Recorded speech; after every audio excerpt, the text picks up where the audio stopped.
Hello everyone, this is Aaron again. Today I want to talk about two things. I want to talk about one, the importance of pesting. I talked about that a little bit in the past video. And I also want to talk about pesting safely.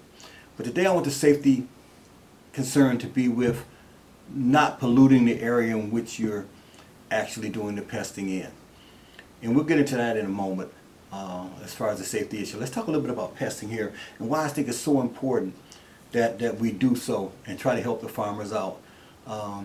Because a lot of the farmers, I won't say a lot, but we've run into some that are resorting to poisons. And we've run into a few that have taken CO2s and other types of guns and tried to help eliminate the problem themselves. But these people are so busy, they don't have time to go and hunt these birds. Their chores are just monumental on these particular farms. So our volunteering to help, your volunteering to help, if you can find a place in which you can be utilized, I think is very important. And a critical time for this, I think, is spring. Because in the spring, that's when most of the birds are starting to mate up and they're starting to build nests and lay their clutches of eggs and of course raise their babies. And so in no time, a few can turn into many, because it's my understanding that a lot of these birds may have up to 3 clutches a summer. And so let's just say 4 to 6 in a clutch times 3, you're talking about 18 birds plus 2, that's 20. So 2 birds become 20, and we got lots of sparrows and we got lots of starlings on these properties. And so it takes no time for them to go from a small flock to a huge flock in the fall. Because they really don't have to work for their food. For the most part, the food is right there for them. The food is under the table. All they got to do is just fly down and get it and fly back up and feed their babies. So trying to eliminate the problem is what we're trying to do. Trying to eliminate the problem, trying to keep the numbers down, so as to keep down the disease, keep down the all of the bird poop that happens to be on everything, includes the cows' backs and their food and everything else. So we're just trying to help the farmers out in that regard. And I tell you this, we've not run into a concern of any farmer we've ever approached. Some of them may be reticent about guns and you know what type of guns and how you use them and that sort of thing, and the power and that sort of thing. But none of them are saying that there's not a problem. None of them are saying that they really enjoy these birds flying around the property and doing what they do. So I'm inviting more of you guys to get out there and try and pest, but at the same time, I want to talk to you about, as we've been talking about, this subject of safety. And today I want to talk about safety from a totally different perspective. I find that when we're on the properties, we're shooting in 2 areas. Okay, we're shooting what I would call open areas. Okay, that's where there's nothing there that the pellet can destroy or hurt or harm, and at the same time, the safety concerns are kind of down because we're using 177s. But there's also an opportunity, a huge opportunity, to shoot these birds while they're feeding. And of course, if you're shooting them where they're feeding, then where are you shooting them? You're shooting them on the food for the cows or for the other livestock that is there. And at first, it was my thought, and mistakenly, that a few pellets in the into the food supply it's not going to be that big a concern. Plus, it's very heavy, so as the cow will go through it, it's going to fall to the bottom and onto the floor. And that was my thing. But a few of my subscribers have said to me, Aaron, you really need to look into trying not to contaminate that on any level. So as a result of that, one of my subscribers recently told me, Aaron, you need to go out and take a look at getting lead-free pellets. And that's exactly what I've done. I've gone out and I bought 6 different tins of pellets. I understand there's a seventh one out there. I understand that GSB may have some, but I'm going to go with these 6 because I think within these 6 I'm going to find a pellet that is very, very accurate. And then we're going to take it out and we're going to shoot it today. And what I'm going to be doing is this. I'm going to be taking, because these pellets, these alloy pellets are kind of expensive. You don't get that many. So what I'm going to be doing is I'm going to be using my single shot tray when I go. So that when I come upon a situation where I can shoot a lead pellet, I will shoot the lead pellet. And I will know what that pellet is doing at distance, because it's already set up for it. Now these alloy pellets fly a little bit different. They fly much faster. They make a lot more noise because I think they may be going supersonic out of this thing because they are louder. And so then I'll be able to, if I'm shooting into a grain or shooting into an area where the feed is, then I can switch and pull in the alloy pellet, take that shot, and then go right back there and be able to switch back and forth as I go and not contaminate the food. Because one of my concerns is this, is that I'm on the property, and it may not never happen, but kind of paranoid, I guess.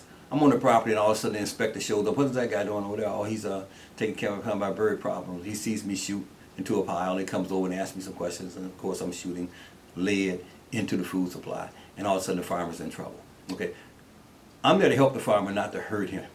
I'm there to make things better for him, not worse. So I think it's my responsibility to make sure that I don't contaminate the food that the livestock is feeding on, and therefore we're going to talk about a little bit about these alloys that I've gotten, just so you can understand what's out there. I'm going to tell you which one works best for me, and the one that I'm shooting in this particular gun, and why. So let me set things up here to show you the different kind of pellets I have here. Then I'm going to tell you the pellet I went with for this particular gun, because what I've done is this. I've tested these pellets in this, and as you know, this gun here is a smooth twist. This is not the X, this is a regular smooth twist. Got about 2 inches of twist in the end of the barrel. That doesn't work well I find, for some of the alloy pellets, especially the one that are not Diablo.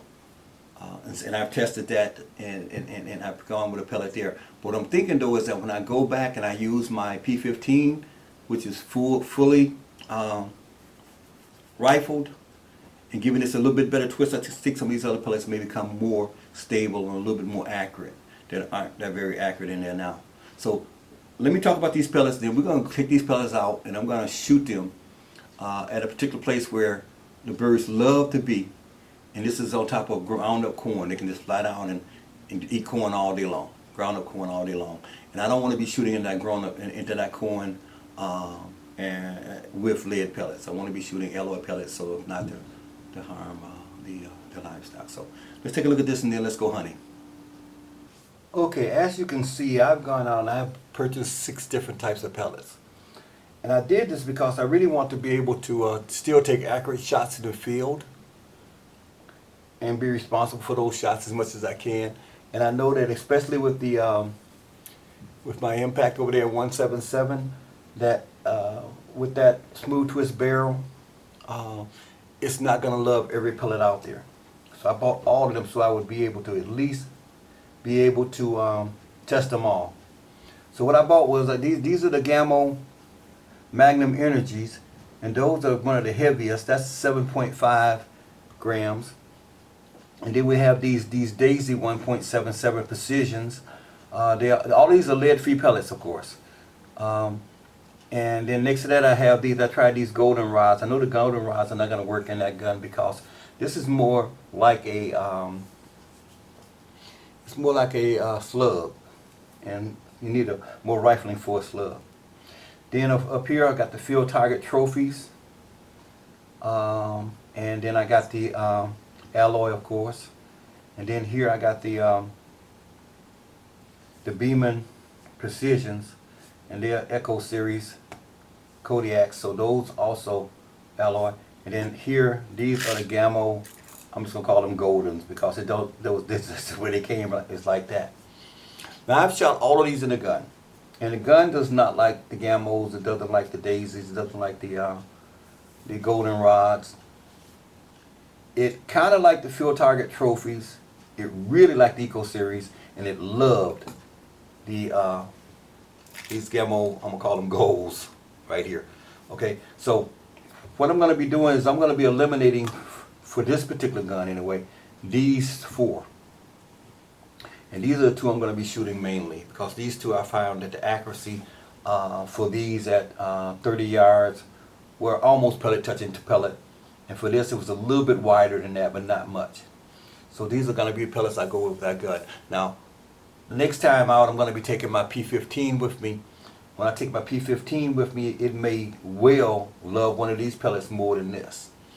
We'll just have to see what it is. But for today, all the pellets, all the shots that you'll see me taking on birds that are in the feeding area where the ammunition could end up in the food supply. This is what I'm going to be using, alloys. And I'm going to be able to switch again, as I said, very quickly from one to the other, because I'm going to be using for the first time my single feed tray rather than a magazine. So let's go out in the field and do some shooting with some pellets. And there's one place I really want to. The birds just love this place, and I want to set up some decoys there anyway to try to lure in more birds. And that's at the ground up corn. So let's go out and do some shooting, and I'll post when I'm using these pellets, so that you know if you might see an accuracy problem with them a little bit, because I'm gonna tell you these things here are light. Okay, 6.8. I think this thing here is 5.2 or something like that. Ain't gonna take the wind, nothing at all, to move these pellets. If there's any wind at all, it's gonna move them. And so you might see more misses than you would with a lead pellet. So let's go out in the field and take a look at how we help the farmer with this problem, but at the same time, do not create one by either being negligent in our shot selection or in our selection of ammo around the animals in their feed. So let's go hunting.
Yards.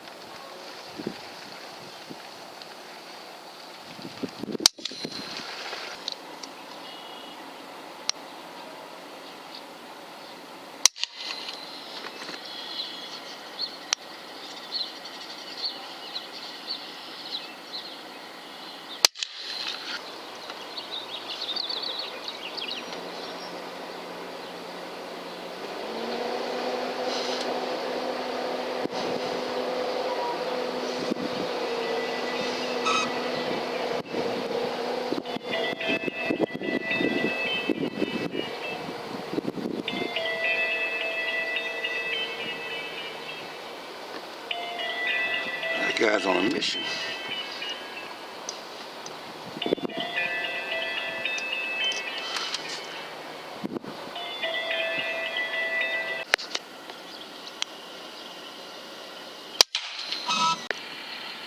That's a robin. We don't shoot robins. That's Michigan's bird.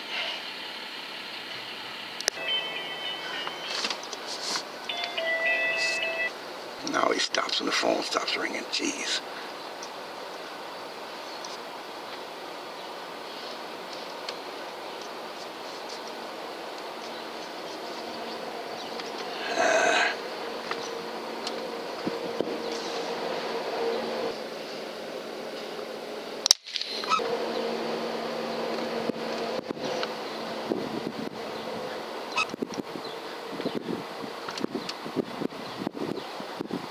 My goodness, he would not stop walking. About 30 yards on these. If I cock the gun. I swear, see, that's what happens.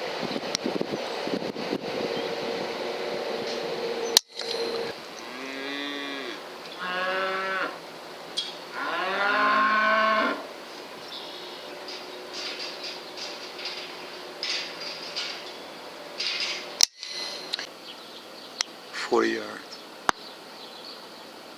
And he don't.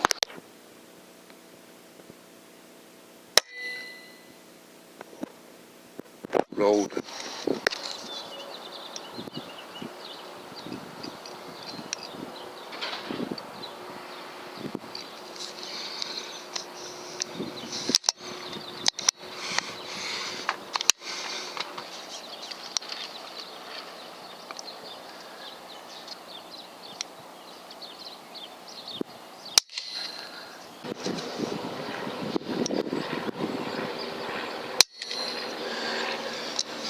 What the f?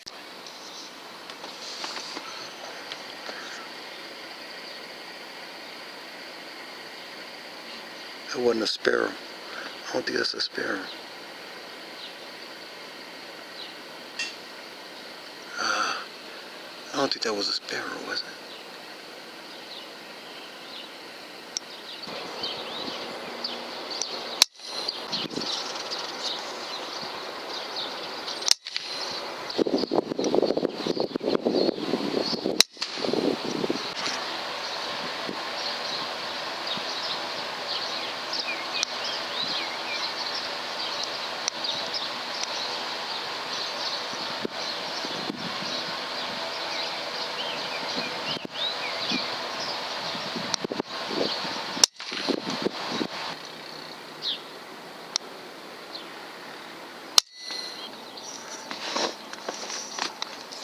Trying to get I'm in an awkward position.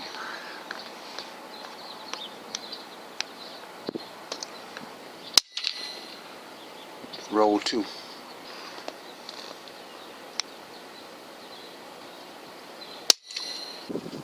"30 yards with the wind going to the right."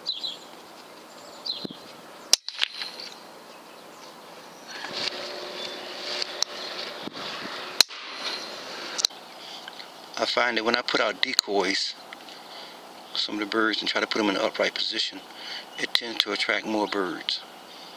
Let's test the theory.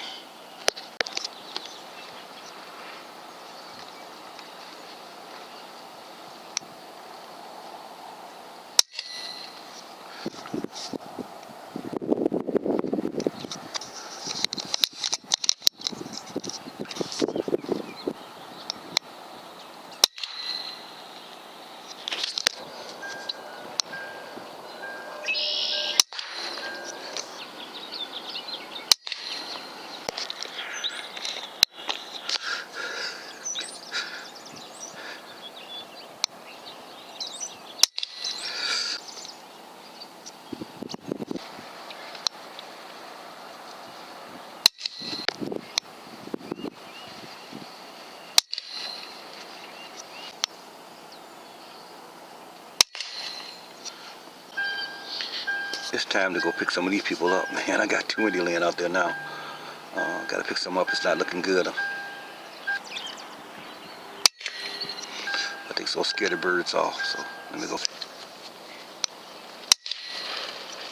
get some.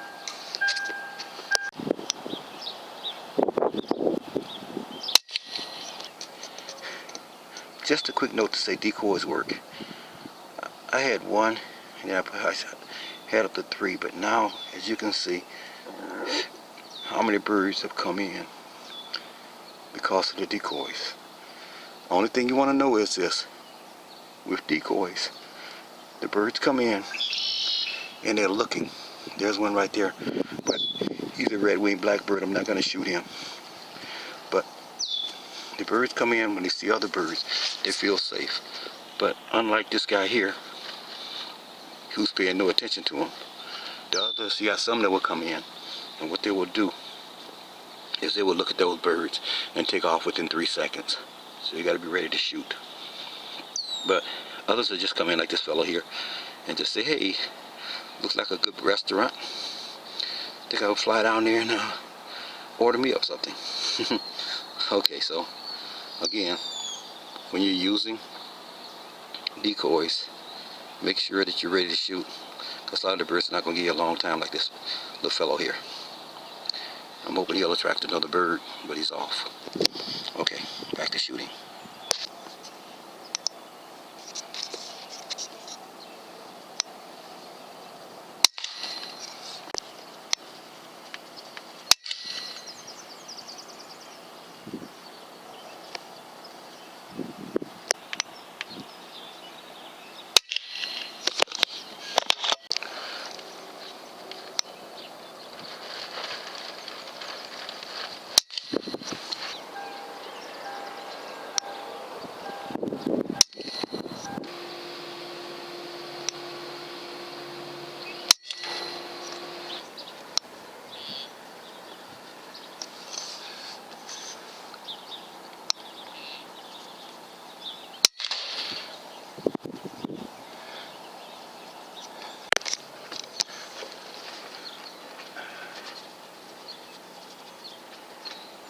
There's a pigeon just underneath that rafter there.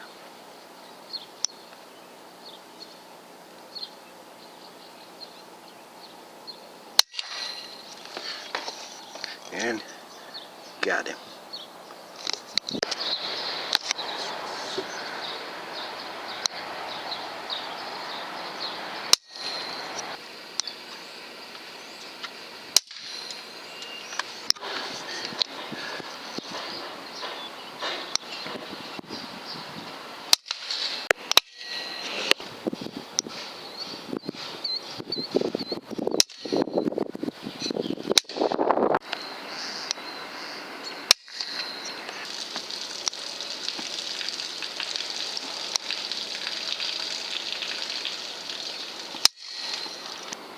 I just missed 3 birds in a row. I know it's time to go. I just missed 3 birds in a row from, what, 20 yards? 3 in a row. 3 in a row. What I do is every now and then I shoot at a rock, but I think what has happened is something that happened. Let me just shoot. It might be me. Let me find a rock out there and shoot at it. Let's see. It might be me.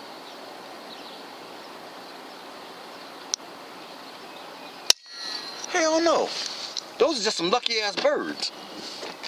I must be snatching a shot or something.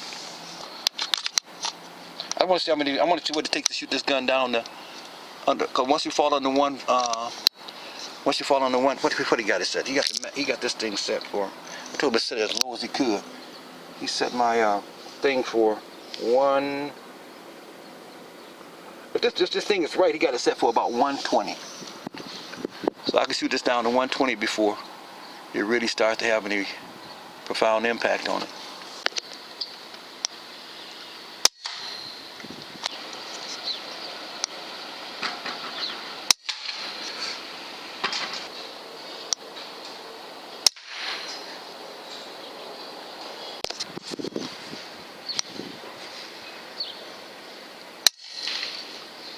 Got him at 50 yards.